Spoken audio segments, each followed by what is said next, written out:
बापू के भक्तों को बहुत बहुत बधाई है। उनके जेल में जाने पर भी उनके सभी काम पहले की तरह ही चलाते रहते हैं। ऐसा उदाहरण देखना मुश्किल है। बहुत ऐसी श्रद्धा कभी पुराने ज़माने में मिलती है कि गुरु ने जिस काम में लगाया लगे रहे, ऐसे ही बापू के शिष्य अच्छे काम में लगे हैं। और निर्मल संप्रदाय का जो एक निर्मल पंचायती अखाड़ा है जी, पहले फुटकर रूप से महात्मा रहते थे जी। 1662 में इस निर्मल पंचायती अखाड़े के लगभग 1662 के लगभग निर्मल पंचायती अखाड़े की स्थापना हुई। स्वामी जी, देखा जाए तो सनातन धर्म के प्रहरी के रूप में सिख लोगों ने काम किया है। 1686 में निर्मल संप्रदाय के संतों को जो है उन्होंने ये निर्मल बेच दिया जी। और 1699 में जी खालसा पंथ की स्थापना पांवटा साहब की भूमि पर हुई गुरु गोविंद सिंह जी महाराज के द्वारा। तो खालसा पंथ की स्थापना में खालसे को उन्होंने शस्त्र दिया जी और निर्मल संतों को जो उन्होंने शास्त्र दिया।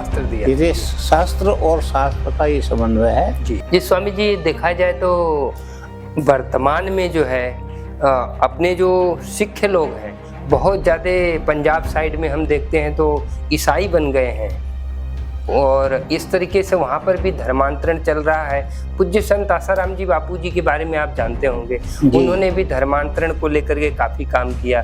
आसाराम बापू एक महान भारत की विभूति हैं, मैं तो कहूँगा, क्योंकि हम उनको छोटी अवस्था से जिस संतों में विचरण करते थे तब से हम जानते हैं। और मेरा ख्याल है सन 80 के कुंभ से, उज्जैन का कुंभ शायद 80 का था, उससे पहले हम इंदौर आदि गीता भवन आदि में जाते थे। तो उस समय में हमने उसमें जब वो साधारण ही वो थे उस समय उनका आपने प्रवचन सुना और आसाराम बापू ने धर्म का बहुत प्रचार किया,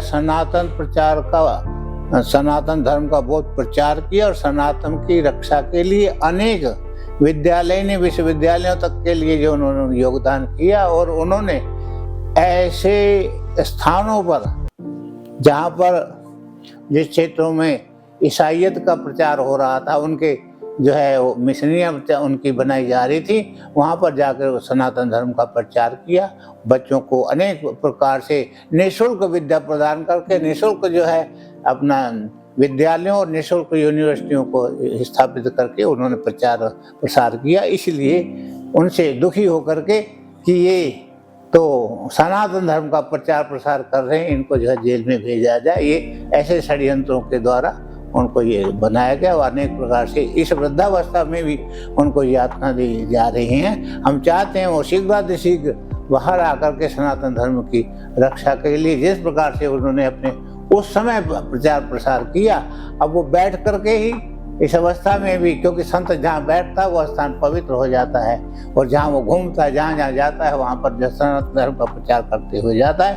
बापू बाहर आए और आकर के जो है सनातन धर्म का प्रचार प्रसार करके और अपने भक्तों को जो है आनंद प्रदान करें और उनको जो है उनकी प्रसन्नता में ही, सनातन धर्म की रक्षा में ही भारत धर्म की रक्षा है। क्योंकि हमारा कर्तव्य है, हम धर्म रक्षा, राष्ट्र रक्षा, गौ रक्षा, सनातन धर्म की रक्षा के लिए अपना बलिदान भी हो सके तो हमारे महापुरुषों ने बलिदान भी किए हैं। उन्हें ऐसे महापुरुषों में हमारे आसाराम बापू हैं। हम उनके जीवन के भविष्य के लिए उनका जीवन लंबा जीवन हो और वो शीघ्र हमारे बीच में आकर के सनातन धर्म का प्रचार प्रसार करें।